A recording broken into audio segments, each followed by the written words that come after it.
While you and I were sleeping, the insurance companies were creeping, and now 133 million Americans are at risk of losing their insurance because they have pre-existing health conditions.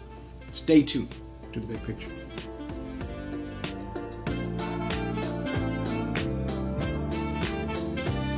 Let me start off by saying thank you, first of all, for continuing to tune in week after week. We really appreciate it.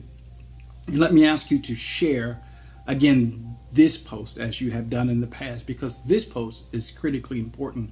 We need to get information out there. While we were sleeping, and by that I mean while we were not paying attention, because we were distracted by what was happening with Trump and the Russian story, the collusion story, the Cohen story, and the Flynn sentencing story, 20 attorney generals from 20 states filed a lawsuit against the federal government as it relates to Obamacare, government insurance, claiming that it was unconstitutional, and strategically filed this lawsuit in a federal district court that is very conservative, very pro-Republican, pro-big business, pro-everything that is anti the Democrats and anti the people in one sense, the average Joe, the average Jane in one sense. In this respect, this judge ruled just yesterday that Obamacare is unconstitutional and struck it down in its entirety. What's really behind all of this is the insurance companies' lack of desire to actually provide medical coverage for people with pre-existing conditions. So if this ruling is allowed to stand, what's going to happen is 133 million American people who have pre-existing conditions will not be covered. The insurance companies will not have to cover them. And if they cover them, they will have to pay some extraordinarily high premium, which will essentially price them out of the market. See, the insurance companies want to talk about being there for you like a good neighbor, the good hands people, all of that stuff. But when you actually need them, in many cases, they don't want to pay. They're looking for a reason to deny you. And certainly they don't want to actually have to cover people who actually have medical conditions like cancer and heart disease and high blood pressure and chronic diseases. But if insurance don't have to cover that, if insurance companies don't have to cover those conditions, then what good are they?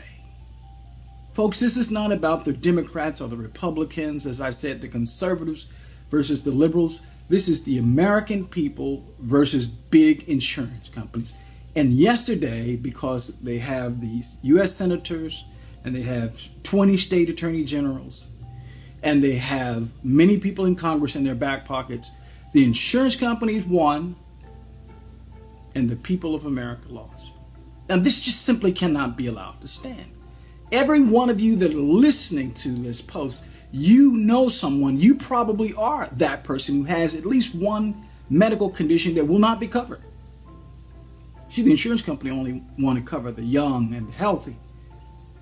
But if you continue to live, you're going to be not one or the other. It's not right. We need to make our voices heard. We need to stand up to government policies and procedures that are actually anti the people, masquerading as though it's something good and desirable. It is not. It is about big business having its way at the expense of the ordinary people. Let me say this lastly. I'm not for communism or socialism in the sense that it's typically discussed. I have no problem with people making money, companies making money. But companies can make money in a legitimate and ethical way and not do it on the backs and at the expense of ordinary people. This is wrong. Federal Judge Reed O'Connor, who ruled that Obamacare was unconstitutional, was wrong. And we need to make our voices heard to our congresspersons, our senators, and even to the judges. This is wrong. But you know where this is going to end up? At the U.S. Supreme Court. Because those who don't like Obamacare want the U.S. Supreme Court to say once and for all that it's unconstitutional. But that's a fiction. Whatever is constitutional is whatever the present majority says it is. So just because there may be a ruling one way or the other, that doesn't make it right or wrong. We get to decide as a majority what is right or wrong. Make your voices heard today. That's the big picture.